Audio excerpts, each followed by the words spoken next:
All right, welcome to this week's episode of Courageous Leaders Changing the World. Super excited for this week's guest, Sofia Bernardi. Thanks for joining us. Thanks for having me. I'm so excited. So, the name of the podcast is Courageous Leaders Changing the World. What's the time in your life where you've had to summon more courage than any other time? That is a fantastic question.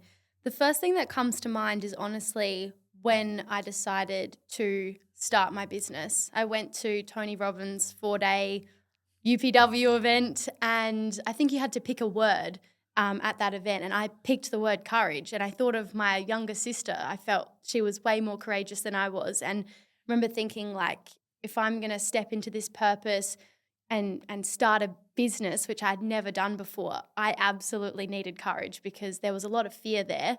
And yeah, so courage is absolutely what needed to be activated there. Love it. What came up for you when you were starting your business then?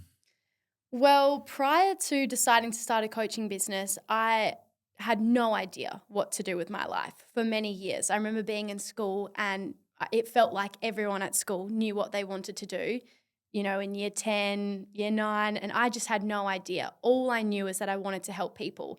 And I thought of psychology because that's really the only thing I could think of. I didn't know coaching existed, but I didn't feel very smart to be a psychologist, and something didn't feel really aligned with that either. I couldn't really visualize myself being in this dark room in this chair diagnosing people all day. And I know that that's not 100% what happens, but that's what I visualized. Yeah.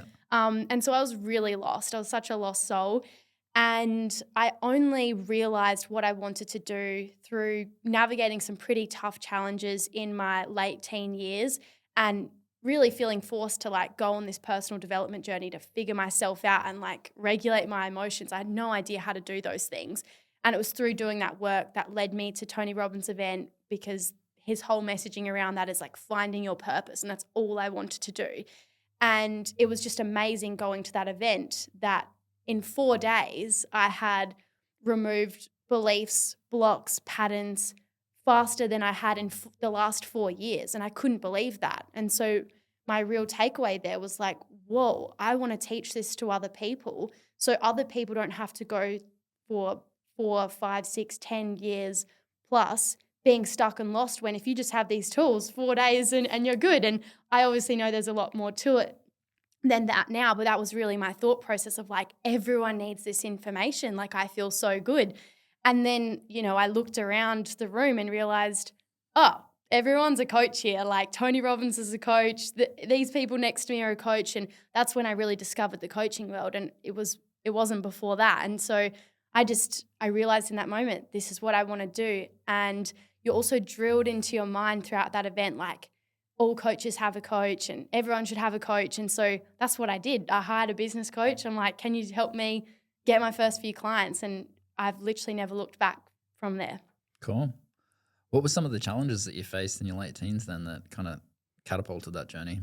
Yeah, so the first thing was that when I was 16, I found out my dad had a pretty severe gambling addiction.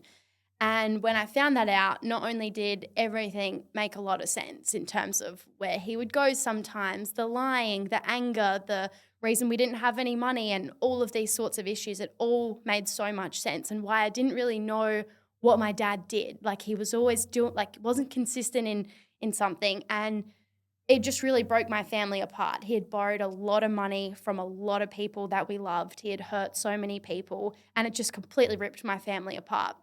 Long story short.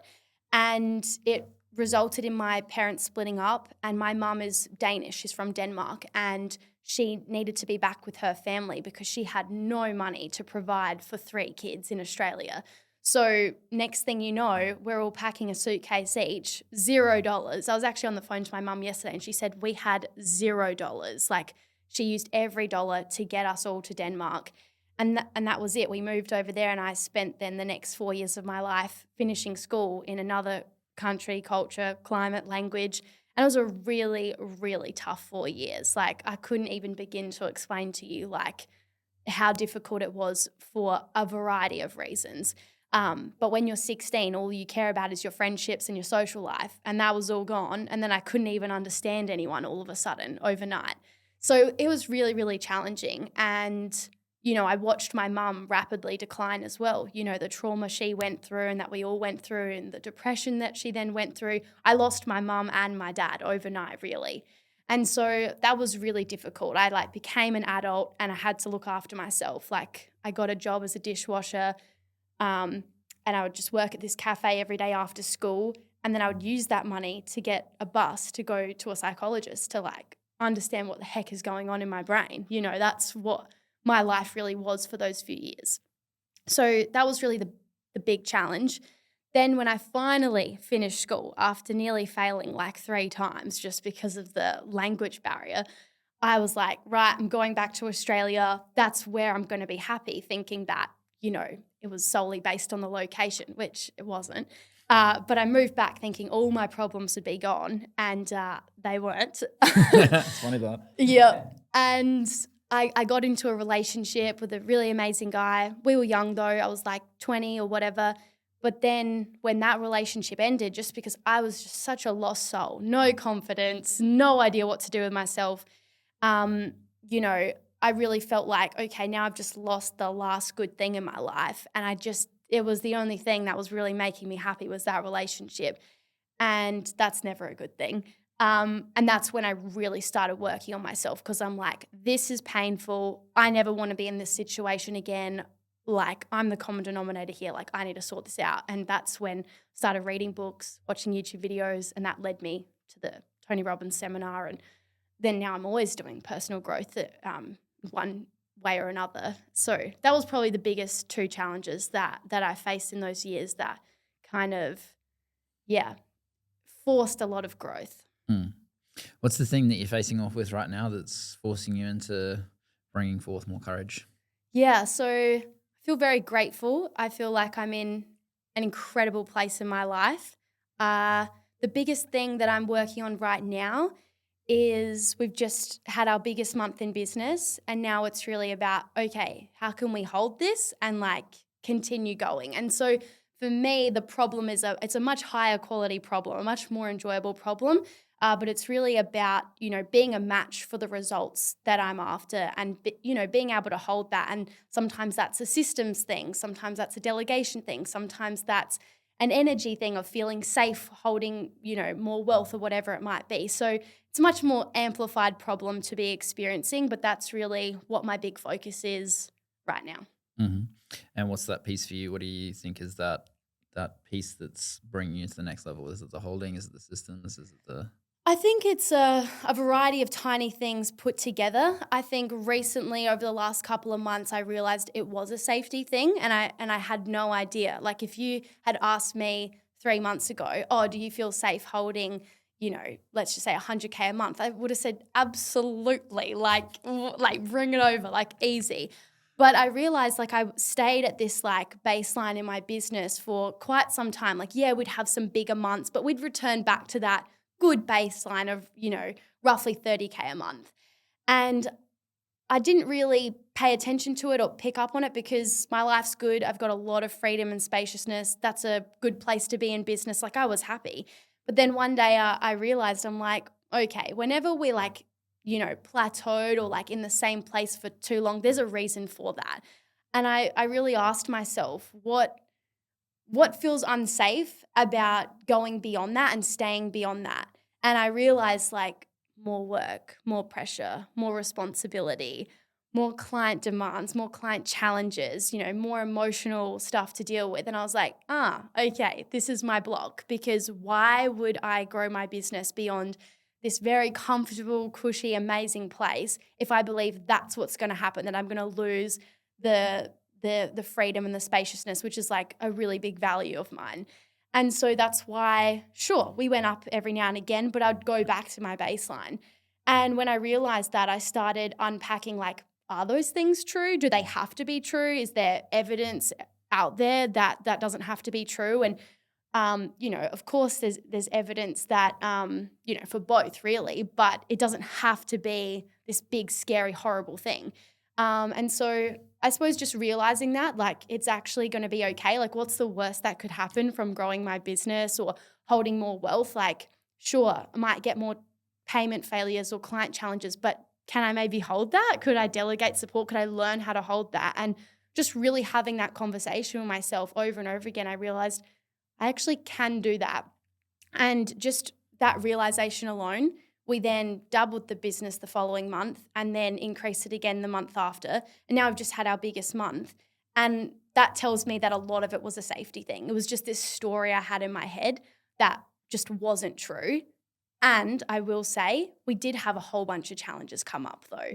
Like last month, I had some really difficult moments in the business like that I don't usually experience. Like usually clients are happy and all of the things, but when you have more clients, of course, there's more variables. And we did have some, tough conversations. I did have to let go of a couple of unaligned people. And they're all the things that I feared and didn't want.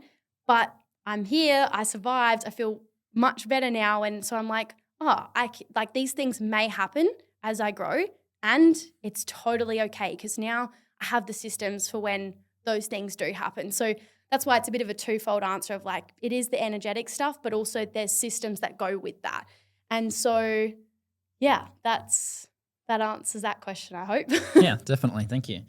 Yeah, definitely. One of the things that we notice is, when people get to that kind of 30 to kind of 50K a month zone, it's very easy to be able to get complacent in that zone because it's a good zone. place to be. It's a good place to be. It's better than most. Yeah. And so many people get stuck there because it's so easy at that level once you're there. Mm. And normally what it takes shifting the way that you see things, either in the capacity of your safety to be able to go beyond that, so that you can actually then get to a new level, or then hold the new level, normalize that, have that be the new normal in your nervous system, so it just becomes as easy as breathing at that new level. And what often plays out with that is so many people in that zone of 30 to 50K a month, they just stay there. Mm. They don't actually go through it because they keep looking for the next thing. Often it's like the next strategy, but then it's like, well, yeah, it's both. The strategy and the energy. And whatever that piece is for them, whether that's actually moving beyond the scarcity or moving through the safety piece, as you pointed out, or is it just the piece of actually starting to go beyond the capacity just to receive more? So many exactly. so many people get to that place of, it's called foreboding joy. It's like where we actually get to that place where we get to the area that we want to get to, but then we actually just don't actually receive it at that level, so we can't actually move to the next level. We actually just start to fall back every time because we have it better than most. And in Australia, especially, and a lot of listeners will resonate with this, we have this underlying need to struggle to create success. And when it's not a struggle, then we start to sabotage ourselves to make it more of a struggle. And, this is part of the culture that we live in. And the more that we can actually open up to that, the more that allows us to be able to receive those things and actually break through to that new level and make it normal at that new level as well. So yeah. And I think also because from 0 to 30, a lot of it's strategy. Don't get me wrong. A lot of it is also mindset, but it is like about doing more or better strategy and strategy this and strategy that. But after that, it's not like you double the workload and you double the results, or that you need this new shiny object or shiny strategy. In fact, last month, like I said, was our biggest month, and I probably showed up the least. I put in the least amount of effort. And the answer there isn't, put in the less effort and you get the result. It's more just that it's not always about more. My problem wasn't how much or how little I was working or how good the strategy was. It was that there's this part of me that didn't feel safe holding more for a variety of reasons. And the moment I unblocked that, we went on and just keep growing now. And so it's been this huge reminder for me that, yeah, it's about the strategy and the little tweaks, but then really it is about, being a CEO who can hold the growth that you say that you want and doing the work required to be a match for that. Yep. That's like a massive piece as well. Do what, how did you say it? It was like, do what you say that you want. Yeah. Most people are out there, they're saying, I want this, I want that, I want this, I want that. But it's like, okay, cool. Well, how much are you holding? How much are you expanding energetic holding capacity to be able to expand out that level of safety to actually hold that, rather than just saying, I want to do 100K months, I want to do 200K months, I want to do this, I want to do that, without actually creating any internal shifts so that they can actually be in that energetic frequency. Yeah. So how have you expanded that internal level of safety in you then? Well, I think part of it was just realizing it. Like I said, it was like I was so comfortable. I'm like, I barely have to flinch and I've got 30K a month coming in. Like it's reoccurring revenue. We've got this system in place. Like I don't struggle with taking action at all. Like I'm not in my own way about that stuff. If I say I'm going to do something, I do it. So I think I was so comfortable that I didn't even really consciously look at like, why aren't we growing more consistently? It was really only when I had that realization of like, oh, I've actually, yeah, we've had some bigger months, which also probably disguised it a little bit of like, oh, we are really growing. But then the fact that I would keep going back to that place, would never go under it, but would go roughly back to that place. I'm like, there's something to that. And it was just that awareness and literally answering those questions of like, what feels safe about this and what feels really unsafe about growing beyond that? What am I making that mean? So it was honestly like the journaling questions or having that back and forth with someone about that to unpack it.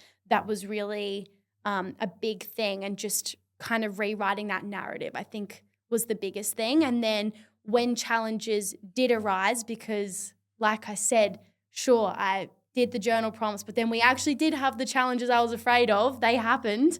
But it was like I breathed through it. Instead of being like, oh, see, I can't handle this, I'm backing out. I leaned into the experience. I'm like, I got more support from my coach. I created the systems. I spoke to my team. I changed the way I did things a little bit. And so it really was this like energetic component combined with like leaning in, when usually my nervous system would really want to lean out during challenges like that. Yeah, I love that. Um, it's funny whenever we get to that new level, it's like we think that it's just going to be all unicorns and rainbows. It's like, oh no, that's when the real test starts. Yeah. It's like, can you actually hold this? Can you Yeah. actually integrate this into your nervous system to be able to create this being your new normal? Or are you going to go back into old patterns? Are you going to go back into, for most people, it's the work ethic. It's like the hustle. Yeah. Am I going to go back into that, create the same thing again? Or am I actually going to run my business from an entirely new energetic frequency from that moment forth to be able to open it up so that it does become the new normal rather than falling back? Because that's what happens for so many people, right? They just fall back into those old patterns. They get the breakthrough, but they haven't integrated it, so they can't actually move on to the next one. Exactly. And that's what was happening. It's like we'd have the 40 or the 50K month, and that was starting to happen a little bit more frequently, but then could also fall back into that 30 zone. And so obviously I hadn't fully integrated something due to those beliefs there that I would have swore a few months ago I did not have. I was like, I can hold it. Absolutely. Like, come at me. I'm ready for it. But, when you don't truly question it or unpack it or look at the patterns that you've got there, then it's really easy to miss, because 95% of human behavior is subconscious, right? So of course I didn't think I had it. It's completely subconscious until I truly questioned what was going on and, was able to look for, deeper answers there. Yeah, definitely. Yeah. Comes back to, show me your results and you'll show me what we've actually integrated, rather than, like, oh, I've integrated all of these things. Yes, I can hold that. It's like, well, show me your results and you'll show me exactly what you've actually integrated, what you've actually normalized, because that's going to allow us to actually experience it. Because most people are too busy putting the thing out there on social media going, oh, I did this thing once, blah, blah, blah. It's interesting. I'm sure you'll see it play out as well. There's so many people out there posting about things that they've done once and then they become a coach in that thing. Don't get me started. We'll get you started then. Let's do it. You see it a lot. Like people have done something once and they're suddenly an expert on it. And that was, integrity is such a big thing to me. And so, I started off as a mindset coach because I didn't have business experience. How could I be a business coach? So I was a mindset coach helping women build confidence, because that was like the one and only thing I truly felt like I had moved through. And I wasn't a perfect embodiment of that, but I, was definitely a few steps ahead of people. Like, of course, you can have confidence and still have moments of doubt, but I was very honest about that on social media. And I think it'd be crazy if someone said, no, you shouldn't, or will never experience fear, and this goes back to the courage, right? Courage is like doing the thing despite the fear being there. And so I was a mindset coach, and, just because I had my first 10K month, I didn't go become a business coach. Like, I think I had been making a minimum of $10,000 a month for like 6+ months before I even dabbled in anything else. And I never even intentionally went into business coaching. It was such an organic thing that happened.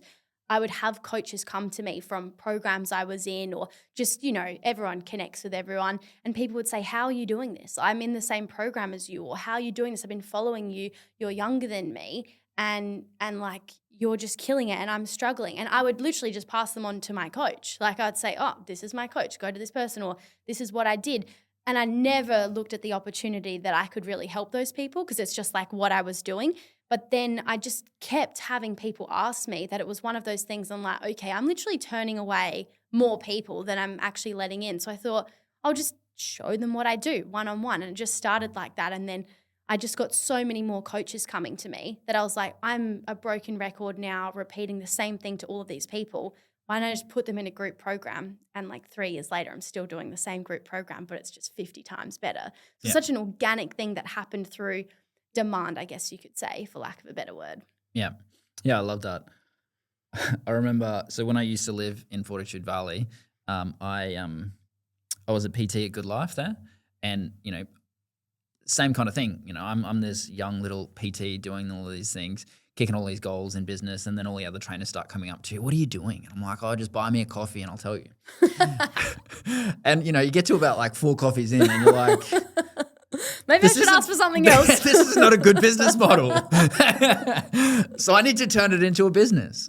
So it was the same kind of thing. I go through different seasons of how it plays out. Like sometimes I'm all about transformation work, and sometimes I'm all about business. I've just started to come back into more of a season where I'm speaking more about business in content and things like that, because I've just gone through a season of transformation work. Even when I was a PT, I was like, all right, it's all transformation. And then I go to a season where it's like working with coaches. Yeah, it's funny because I feel like I'm going the other way. I'm going more into mindset and identity stuff, because I'm like, oh, that's the thing that helped me get started, and that's the thing that's helping me up level. It's like, I've got the step-by-step strategy for you there, guys. Like, just follow it. But people don't always just follow it. And when you ask why, it's usually a mindset identity thing. So that's why I'm now going back down that route, because I'm like, oh my God, without that, it's going to be difficult.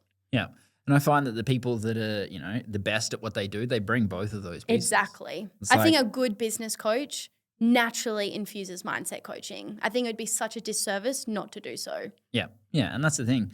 The more that you can actually integrate both of those pieces, the more that allows more of your clients to be able to succeed at a much faster rate. And when you can bring those things together, it also creates that integrative, all-encompassing approach, so that people can actually, go beyond saying the thing they want and actually create the thing that they want, which is ultimately what most people want when they get into a container. Not everyone. Some people do it to be seen, but that's okay. It's another side tangent. So when people, they come to you, what are the primary things that you work on with them?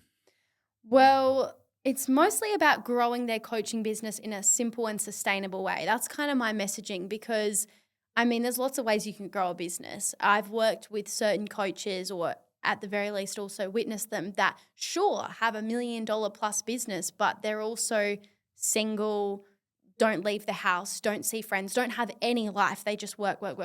And I love working, and I do work a lot by choice. It just doesn't feel like work. It almost feels weird to say I'm working. Like, how could I call this work right now? Like, this is fun. And so I'm all about it, but I also am about like living your life and being around the people you love and doing what you love. And so I think it's one thing to create a business that brings in financial return, but it's another to do so whilst also loving your life in the process. And so that's what I'm really big on creating, especially when I primarily help female coaches.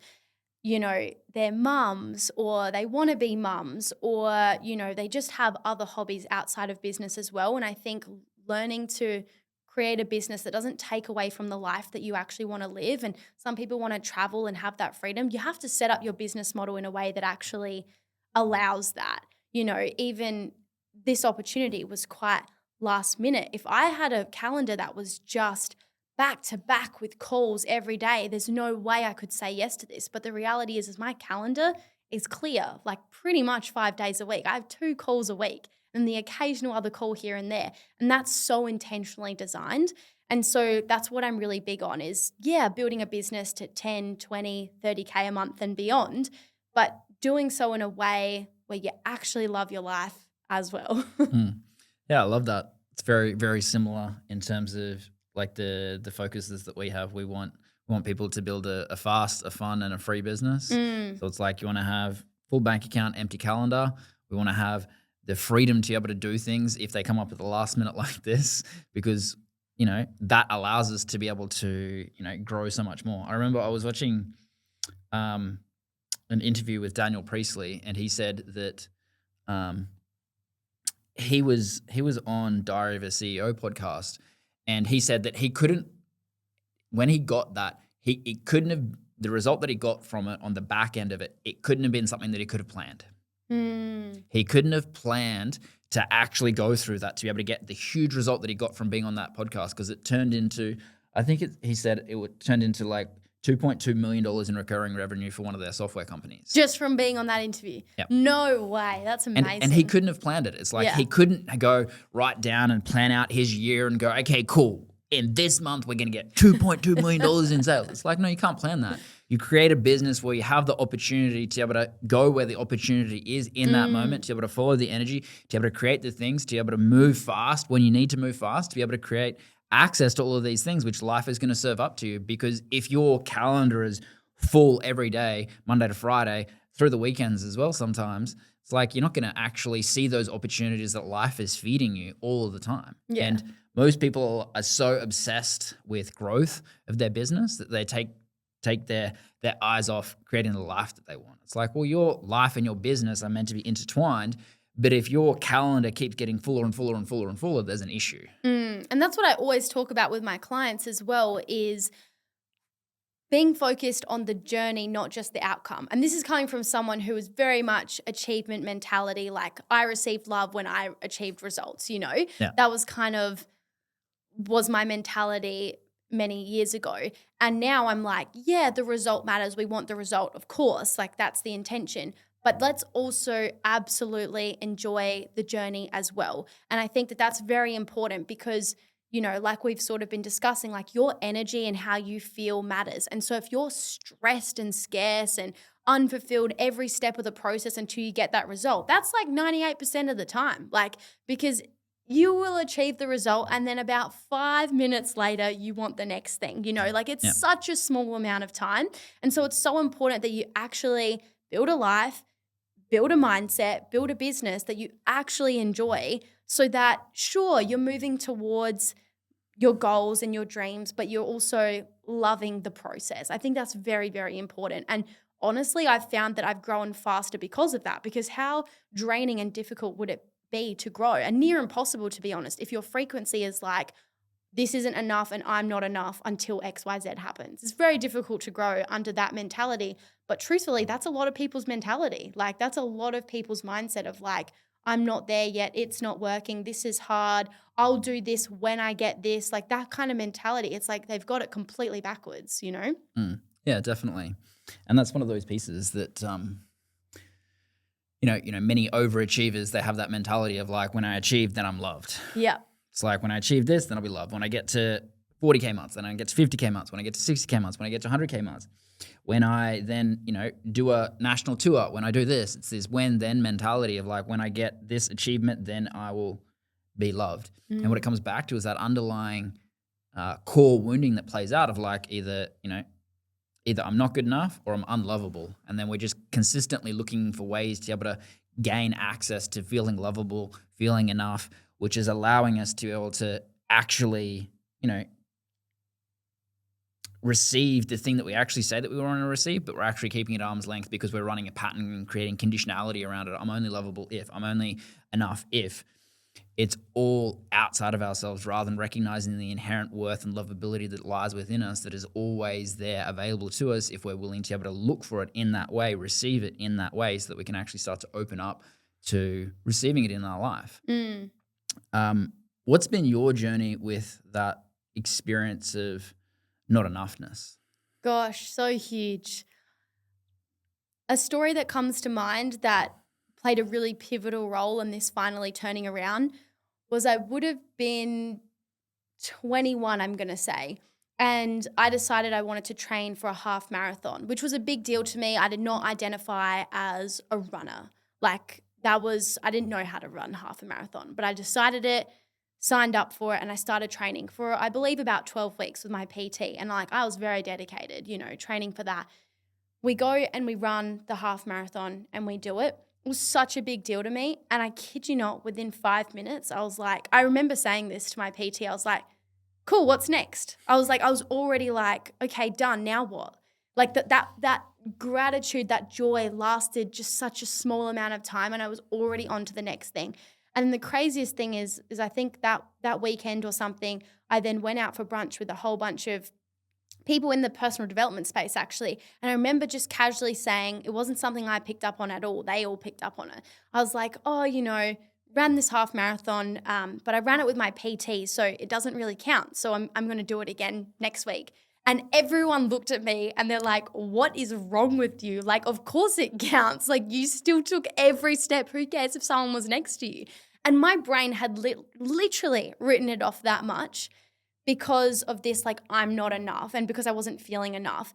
And when I realized that and caught myself in that, I was like, oh my God, how did I just say that and not even think that there was anything crazily wrong with that? And that's when I realized that I was really operating from this like achievement mentality and not feeling good enough. And I had sort of written off like 12 weeks of like really hard work. Because of that, and I thought that was really sad. And even when I went to that Tony Robbins event, even like, it's all about having a breakthrough. And the full 4 days, I was just putting on so much pressure on myself to have this breakthrough. So I got the achievement that you're meant to have from going there, and you walk on fire. I walked on fire, and I think I got like a little blister, and I was like, I failed the fire walk. I was so upset with myself that night because I got a blister from walking on meters worth of fire. I was just so hard on myself, and I just wanted this breakthrough. And sure, I like realized what my purpose was and all these things, but I was still putting pressure on myself that I hadn't had this like emotional like transformation like that you see some people have. I don't even know what it was I was actually looking for, but I just heard of this thing, a breakthrough, and I'm meant to know when I feel that. And do you know what my breakthrough was? It was the last 5 minutes of the entire event when some meditation dude on the stage said, hug yourself. And I bawled my eyes out because I had never given myself that kind of love before. I just started bawling my eyes out because I was hugging myself. And that was such a life-changing moment for me because I realized like the amount of pressure I put myself under and how that is not serving me. And then I started hugging myself all the time, and I started giving myself so much love. And of course it was still a big journey from there, and it would still show up in tiny minuscule moments now. It would just be a lot more subtle, but overall, like, I really love myself. I'm so proud of myself, and I just have a very different relationship with myself now. And sure, I love the achievements and things, but it just doesn't drive me anymore. I'm always moving towards goals, but there's just not this like, big facade about it. Do you know what I mean? And so I've come a really long way, but that's some pivotal moments where I realized that I did not think I was good enough, and it was holding me back from so much joy, and it was exhausting, completely exhausting.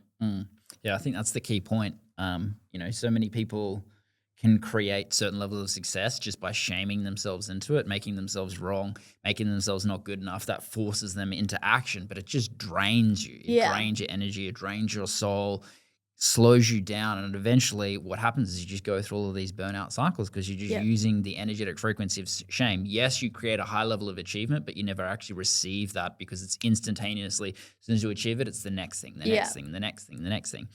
And when we can actually start to step out of that, when we can start to step out of that need to shame ourselves into success, when we can actually just be with ourselves, we can actually still take all of those actions. We can actually start to go from living our life from this desperation to be able to go beyond the shame, to be able to live that life of inspiration where life actually moves through us. We're actually breathing life into our goals and it's moving through us, so it actually becomes this life that actually moves us and moves people around us because it's from inspiration rather than desperation. So for you, what's been one of the things that's created the deepest level of inspiration for you to create the business that you have? Like my driving force and inspiration. So I would say that a big part of where that's come from is witnessing what I witnessed with my parents, like not having money, going through a divorce, just like not no emotional capacity, all of these things. I was like, my goal is to just be nothing like that. And so unfortunately for a long time, my driving force was like moving away from something I didn't want rather than something that I did want. But my goal was like, how can I be nothing like my dad? How can I be nothing like this dynamic? I want a completely different life. And that was really my driving force, paired with then that subconscious process of like, I received love and validation from my dad when I did achieve things. And so I think that was like the combo of the drive. It's like, do what you can to feel good enough and don't be anything like that all at once. That was a lot of the drive. Now I do feel good enough and I'm not moving away from what my parents are like. I'm moving towards the life that I want to create. And I feel like I'm living it, to be honest. Of course, there's more enhanced versions of it, but I'm living an absolute dream life. And so I think the inspiration, I suppose you could say, was really just to not have to put my future children through something like that, because it was really challenging, and it just doesn't have to be that way. There's like, I know that there's evidence out there of like much healthier, more connected families that don't have to go through all of that trauma and heartache. Mhm. So in creating more connected families, what do you see as the pathway systemically to be able to create that occurring more often?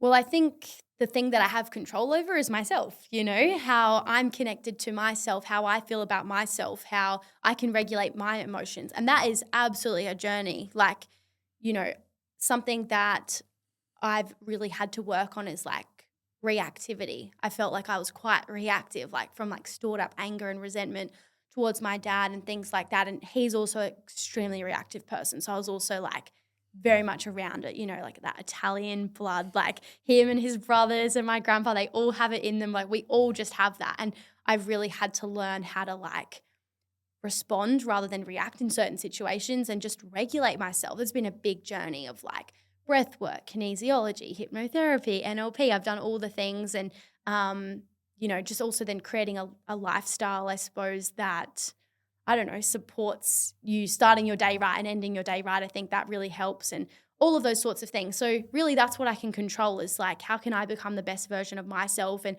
my partner does the exact same thing. And I think that's how you can do the best you can to have, a healthy, connected family, and just being really mindful of your environment and the people around you, because all those things influence how you feel and what your life ends up like. So I think it's just like lots of intentional decisions and doing the best you can. And it's not about being perfect, right? It's not about you can't feel negative emotions or you can't do X, Y, Z. Like we're all going to make mistakes and do things. So it's not about perfection either. It's just about, yeah, how can you, take responsibility for your life and forgive yourself and have the tools to be able to feel good? Because when I look at, some of the patterns or behaviors that my dad has, just so resentful, like resents people, has resented certain people for like decades, doesn't talk to anyone in, his brothers, his parents, his friends, like just so resentful, doesn't forgive himself, doesn't forgive others.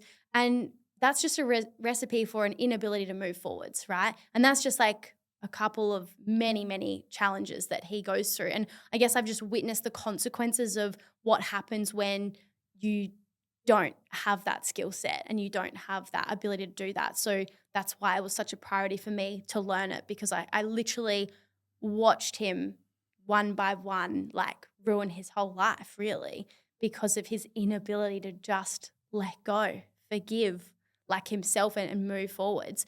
But because he can't do that, and it's like very much a blame game, he lost so much, and I think that showed me, right, if I don't learn these things, that's the path I'm going to go down. So that's kind of how I went about it. Mhm. I love that. One of the foundational things that we get into when we start personal development is like we move through a lot of those foundational, moving through negative emotions. Mm. And, that's that foundational step. It's like we're gonna move through the negative emotions. Then we actually, as you start to talk about there, was like, how do we get to be okay when they do come up, because they're still going to come up as part of being human. Of course. And then, the next level above that is where we start to look at what we call like associated emotions. So associated emotions is like, we've got shame, which is not good enough over here, and then we've got love over here. When those two things are connected, then that's when we really start to do the deepest level of work, because it's like, well, if I let go of the shame, then I'm going to lose the love, especially from my parents. And this is what we look at when we're looking at associated emotions. It's like doing the work on the negative emotions is so foundational that it gets us to a certain point. And then it's like, how do we start to let go of all of those places where we've associated either achievement with love, as we talked about earlier, or success with love, or shame. Like I remember we had someone in one of our recent events, when we were talking about this, she's like, oh, holy fuck. I recognize that every relationship that I've been in, I've gotten in a relationship with a partner and pushed them and pushed them and pushed them and pushed them so much so that they would then beat me, because that's what my dad did to me. Whoa. And that's how I received love. And I was like, yep, that's what happens. That Whatever. gives me goosebumps. That's crazy. Yeah, it's this thing that plays out when we have that deeper sense of letting go of the things that we've associated with love to actually start to receive love. When we actually start to receive love from every aspect of our being, then it actually just permeates through all of ourselves and actually allows us to go beyond that. And it gets back to, how do we start to look for all of the areas that we've got those associations with love, so we can open up to receiving it on an even deeper level. So, when you were talking about that with your dad, that was the primary thing that I was hearing. It's just like, all of these things that we start to create as these associations, because it happens between 3 and 5 years old when we have this magical thinking in our mind, where it's like, this equals that, this means that. So we get this entire model of the world of what love is from our parents. And as soon as we start to see our parents in resentment, in suffering, in all of those things, then on a certain level, we create connection with them by being reactive in that instance. It's like that level of reactivity is when you're actually in the deeper sense of connection to him, because you're actually feeling the same thing at the same time, and it creates this capacity to be able to perpetuate that pattern, because in that moment you feel like you're getting love. And it becomes this dynamic that consistently plays out. And, the deepest sense of work is when we actually start to create the recognition that they're two entirely different things. There's the shame, there's the love, and we can actually operate from both. And we can come from that place of love, that appreciation, that gratitude energetically. Business just gets so much easier. And that's when we start to live from that place of inspiration on an even deeper level, which is highlighting some of the things as you've worked through some of those layers of reactivity. It's like, oh, well, that's why there's more safety available. That's why there's all of these other pieces that are just starting to open up to be able to receive more, to be able to create easier normalization of new levels in business. So it's a testament to the work that you've done. So that's awesome. That's so fascinating. I love hearing that stuff. Like, I love unpacking that so much, because it's so true. Like how I was just telling you that I watched his reactivity cause so much problems, and I've witnessed myself when I've been reactive how that's caused a bunch of problems. And then I also equally experience how peaceful and calm it is when I respond instead of react. It's just been a habit. It's been a habit I've had to try and break. Yeah. And it's hard, because a reactivity is something you do so instantly. Like, you literally just react before you can even process something. So to learn how to not make that the first go-to thing has been a journey. Yeah. Under certain circumstances, of course. That's not my default mode for everything. But under tension, where I'm assuming it would be in moments where I probably don't feel good enough, or like I'm being judged or criticized or something. That's when that default mode would come out, I would say. Yeah. Yeah, we look at it as a spectrum. Like, we have reactivity, but before that we have like reflexiveness. It's like, if something's reflexive, then we're not even aware of it until afterwards. If the doctor hits your knee, you only recognize afterwards that created an automatic thing. And reactive is where we actually start to become conscious of it just to that little extent. So when we can actually get before that and get to actually the reflexiveness, because it's so fast, that's what it starts to allow us to be able to move into that responsive energetic frequency, which is beyond that, because we've created space.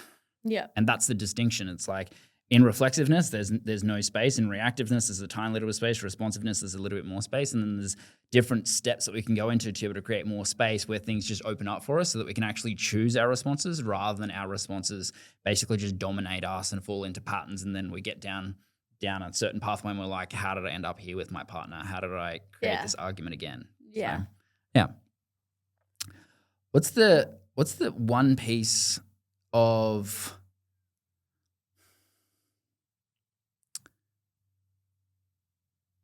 I want to say advice, but it's not the right word. What's the one piece of wisdom might not have been given to you as advice? What's the one piece of wisdom that allowed you to recently unlock a new level in life? Hmm. And as you're thinking about that, it's because there's like all these little pieces where just like one sentence and you're just like, oh, now I get why all of those things are playing out. What's that one piece of wisdom that you've recently received that has created an unlock in terms of how you see your life? It's a good question. I feel like there's so many things. Um, the thing that's coming up for me is that the more duality I can hold, the more money I can make, Yep. is what I realized. Yeah, I think that's my recent thing, because I think what kept me at 30K a month for so long is that I didn't want to feel the terrible, hard parts of business. I was very happy in my little comfort zone there. And so, but then go figure, I wasn't really growing at the rate I said I wanted to or that I could hold. And so it's been learning that you're going to have more duality come as you grow your business. I think to say otherwise is just like setting you up for a bit of failure, really. Like Tony Robbins, arguably one of the bigger coaches on the planet, right? He would be getting refund requests, payment failures, payment issues, hate online, reels made about him, videos made about him every single day. And yet he also helps millions of people a year and gets all the opposite as well. Also makes a lot of money, has a lot of impact, all of those things. He's literally holding both. And you can't really have one without the other. It's like that yin and the yang, it's polarity. You know, you hear that play out in all areas of life. And I think it's the same. It's like you can impact the millions of people and make the millions of dollars, but you have to be willing to hold the opposite of that as well. And that doesn't have to be like excruciating. Like, yes, there would be painful moments of it. But like I said in the beginning, like when you create the systems, when you delegate things, when you automate things, when you put boundaries in place and all of those things, it can help prevent it a little bit and also remove yourself from it in a way. Like, sure, he's getting all of those payment failures and all those things every day. He doesn't know about that. He's not looking at that. That wouldn't even be touching his day. Someone else on his team is dealing with that for him. It's not impacting him because he's also learnt how to hold that. And that's why he's able to hold all of the growth, all of the impact. And so I think when I realized, okay, I've been stuck in this place for so long because I'm like all comfortable, like what would it look like to hold the duality that may very well come with the growth I say I want? Like what would that actually look like? And realizing that life's going to be okay and I'm going to be okay if that happens, and that I might not have the systems or I might not have the emotional capacity or whatever it might be right now to deal with it, but I will learn as it comes forward to me. And, you know, now we have templates for certain emails to respond to certain situations or, you know, all sorts of things that have come in place. And that's why I believe now I'm a match for much bigger amounts of wealth, because of the duality I'm now willing to hold. And I think a really unhealthy expectation a lot of coaches, but business owners in general have, it's like, oh, I've been posting for 2 weeks, where's the clients? Or like, you know, I've been doing this for this amount of time and it's not working, I'm not getting engagement. It's like they're not willing to like sit in the discomfort of like the reality of growing a business. It's like, yeah, it's been 2 weeks. Like, yeah, you can get results in that time, but also sometimes it takes a few more reps than that, you know? Yeah. And I think it's just like you've got to hold that discomfort of not getting the instant gratification. And that's really hard in a world that's just by the day, you're getting more and more instant gratification. You can get your needs met in an instant by opening your phone. And now it's even more work than it was before to like train your body to like play the long game and not need that instant gratification, because you're not going to get that in business. It really does take reps. And I think anyone that's created, you know, large amounts of success, or where you're at, where I'm at, whatever, like we're saying it takes work. Like I don't hear many people that have actually created the success say, yeah, piece of cake, wasn't hard, barely lifted a finger and got there. I don't know anyone saying that. And if anyone is saying that, I honestly think they're lying. Like, I just don't believe it. And so I think, yeah, the more duality you can hold, the more money you can make. Yeah, I love that. We talk about it in terms of universal law of balance. It's like the depth at which you have people, throwing rocks at you is going to be equal to the depth at which people are throwing money at you. Exactly. And Tony Robbins is such a great example of that. So many, like, I see recently, I just started following Dan Henry, and he's, making 8 figures as a coach. And he talks about Tony Robbins so much in his Really? content. He's like, who's the billionaire life coach? Tony Robbins. Who's this? Blah, blah, blah. Tony Robbins. And I'm just like, oh, wow. So many people talk about him so much. And it is just universal law of balance. The level of people that are throwing hate and rocks at you are the same as the level of people that are going to throw money at you. And he gets so much hate as well. It's like, he's a cult, he's this, he's that. Like, he also gets so much hate. Like, sometimes I could mention his name and they're like, oh, I hate him so much. Like, he gets a lot of hate as well. And I think it's just that perfect definition of duality. And I'm not even a raving fan of him anymore. As in, I don't follow him. Like, in the beginning, he was like my be all and end all, and he helped me through so much.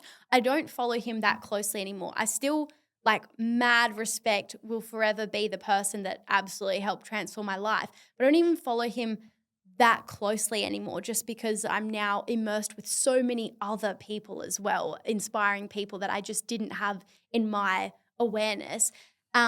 But I use him as an example quite regularly because everyone knows his name. Yep. And so whether you love him or you hate him, you know his name. And Yep. and that's for a reason. And I think, like, yeah, it's just this perfect example of the duality, but how that's how you get to that level. You have to be able to hold a lot. And you see it with speaking of Stephen Bartlett on the Diary of a CEO, he did this amazing episode with I've just forgotten his name, Mr. Beast. I don't know if you've seen that. Unbelievable. Mr. Beast, I think, is like the biggest YouTuber on the planet.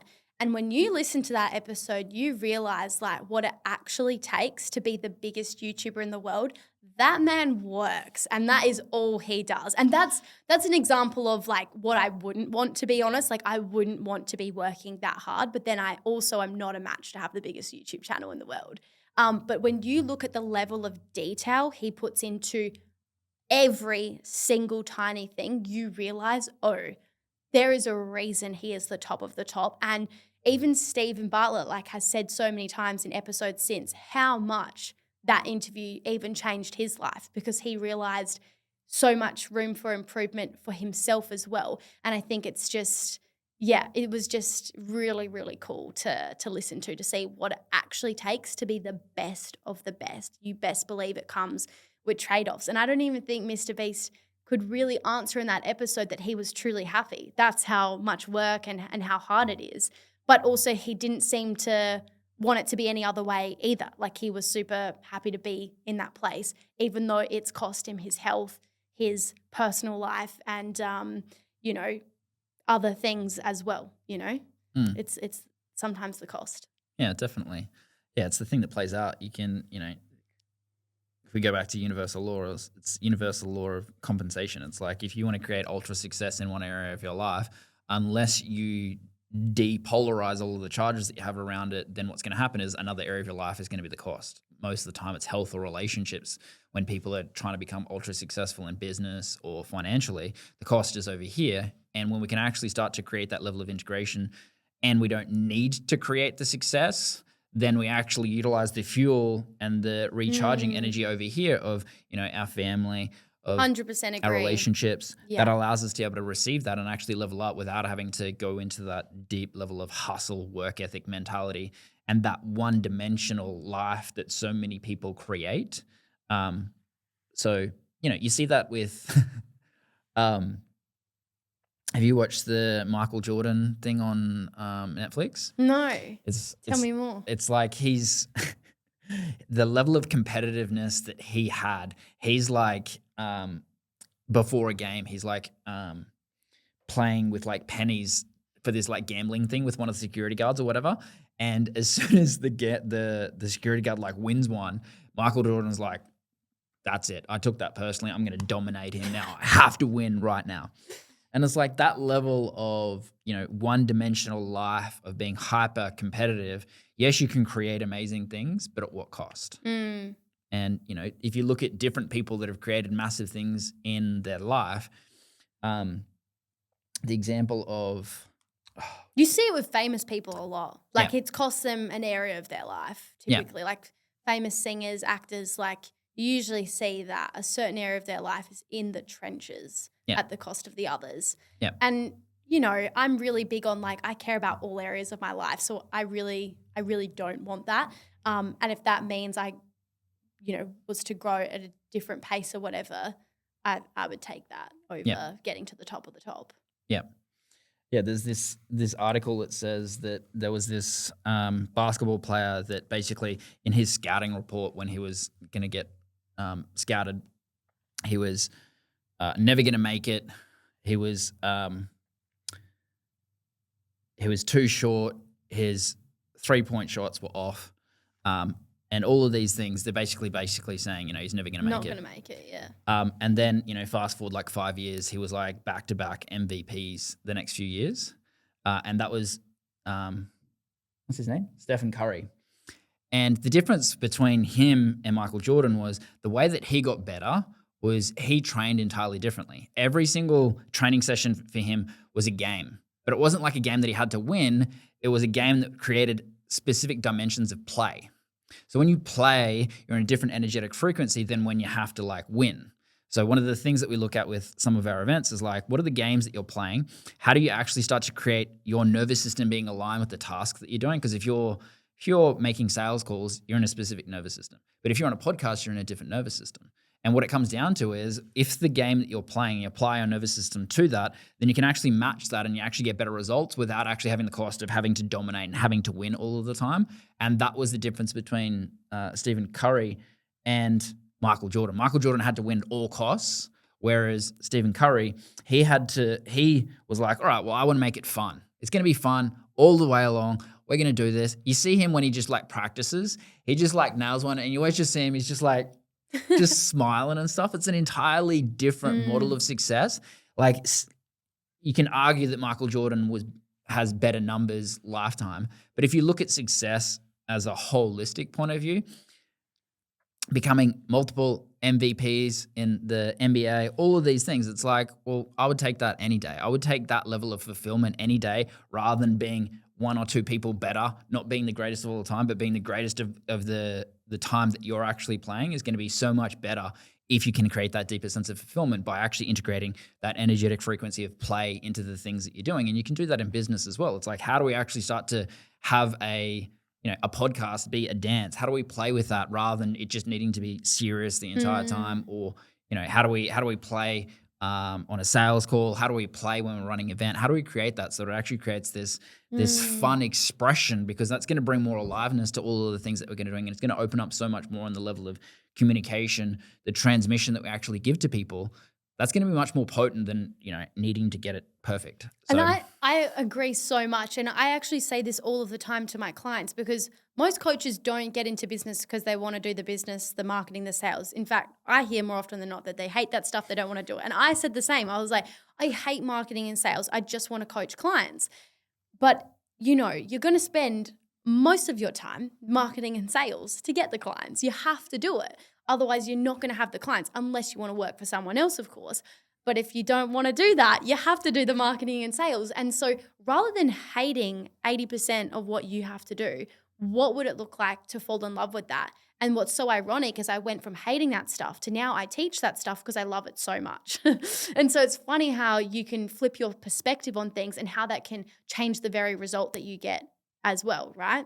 But I'm really curious, just from what you just said before, what's your perspective then on being able to have it all, as in the wealth, the relationships, and the health all at once from that example that you gave and your beliefs? Yeah, it comes down to the level of,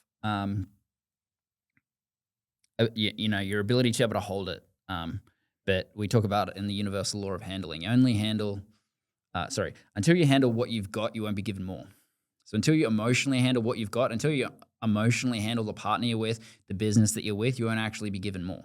But when you actually start to create a deeper level of integration of those things, then you actually create depth in your relationship. But then that actually can then flow across into business. Most people get stuck because they're like, I want to grow my business right now. It's the season of business. And it's like your relationship's falling apart. It's like, that's why your business is also falling apart. It's like when we actually go into the area of our life where we're being initiated and we actually follow through with that, our entire life starts to open up to an entirely different level. Sometimes that's an initiation in business, but the majority of people that I'm working with on a high level, it is rarely that. It is rarely just business. Yes, we're going to work on things in business, but what we're going to do is we're going to notice, all right, well, where is the season of initiation? Which area of life is initiating you the most? Is it actually going back and doing a new level of healing with your parents? Is it going back and doing some work on healing your relationship with partner or previous partners where that's playing out? Or is it you're facing off of these levels of betrayals that have played out from people you've worked with, clients or coaches in the past that we need to be able to create an expansion there? Or is it actually just the strategic component of it? Regardless, if we actually go where life is actually pointing us, that it is bringing forth all of these new levels. One of the things that I say all the time from one of my coaches is, if you're getting triggered, it's the next thing scheduled to be loved. It's the next thing scheduled to be loved. So as you start to recognize wherever that trigger is, wherever that's coming up for you, that's the opportunity to be able to go there so that you can alchemize that, so you can get to a deeper sense of love with that, because that's going to open up every area of your life. Then you can start to have it all. Or you don't. And when you don't, then if you're avoiding where it's being you're being initiated in over here, then it's going to show up in business or it's going to show up with your family. Eventually, it starts showing up in different areas. That's one of the other pieces that plays out with like haters. Haters are the last expression of it. What happens is we have this sense internally. It happens mentally. We're like, that's probably not in the deepest level of alignment, but I kind of need to make this money, so I'm going to do it. So it starts mentally. Then we get a physiological sense of it. We get this physiology to be able to go, okay, cool. It's not really in alignment, but we'll go there anyway. So it starts mentally, physiologically, and then we start to get it socially. We start to get it in friends or our family or those things, but then we start to get it theologically. So it's like our views and how we put that out to the world, then we get those reflections there because it's gone through the other metaphor that most people use with this is like the feather, the punch, the Mack truck.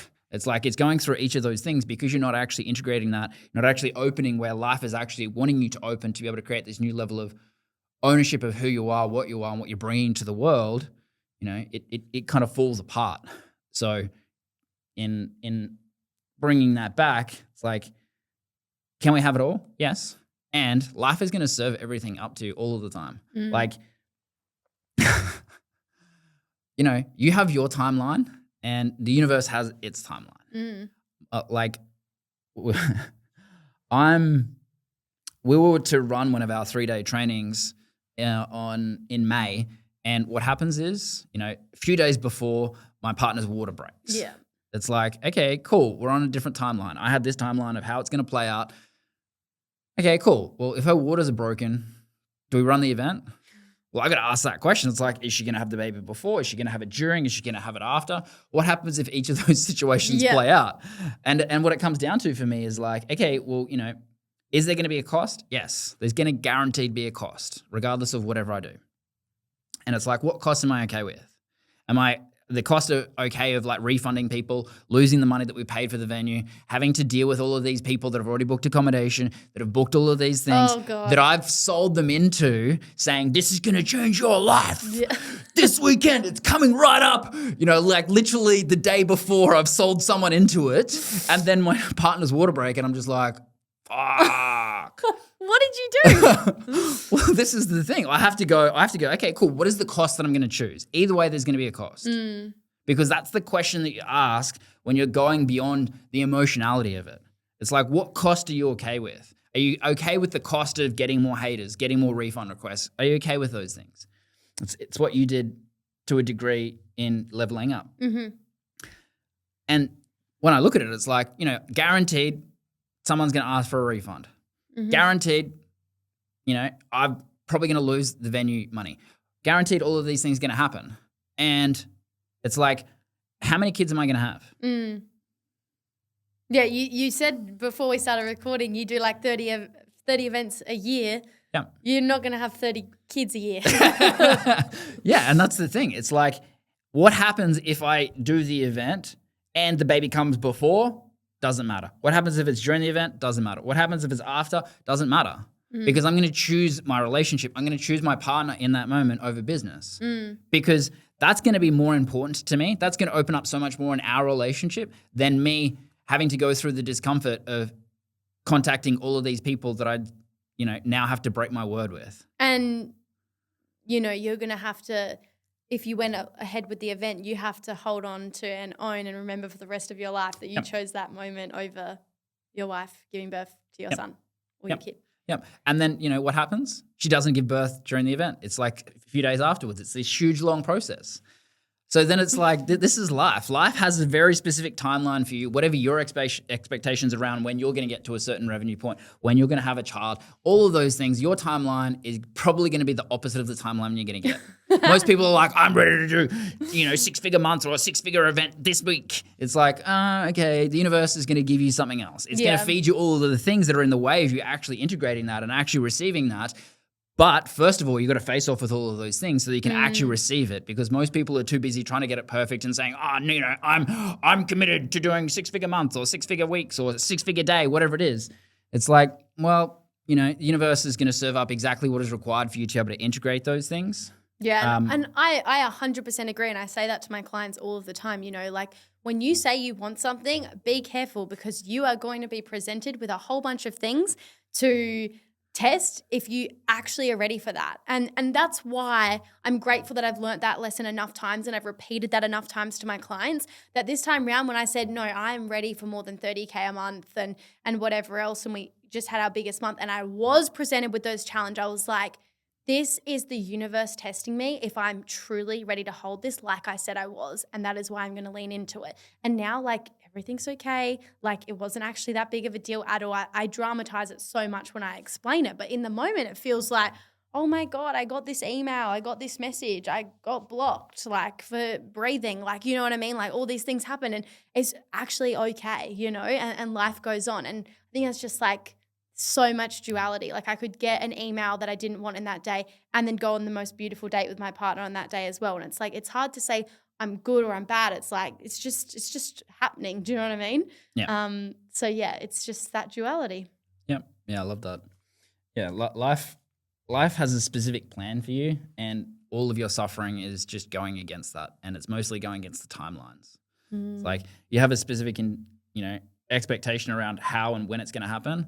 And it's well, sure, that might be in alignment. Most of the time it's not. And your timing is, it's always perfect, divine, and right on time. Yeah. I said that to my clients today as well. I was like, I've been saying that, I want to build, $1 million business in a year period for actually a long time. But I was only a match for, the equivalent of the monthly revenue you need to do that, just now. And that's not a problem. I had to learn certain things. It doesn't matter how much I said I wanted that. I obviously wasn't ready for that.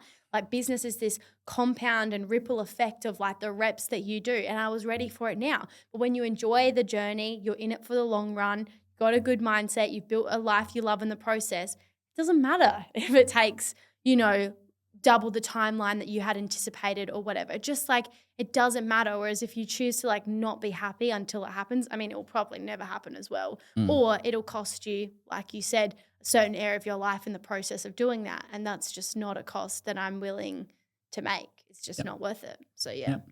Love that. I think that's the perfect thing to be able to wrap up on. What's the best way for people to get in contact with you? Well, if you're listening to the podcast, you probably like listening to podcasts. So my podcast is called Rising Coaches with Sofia Bernardi.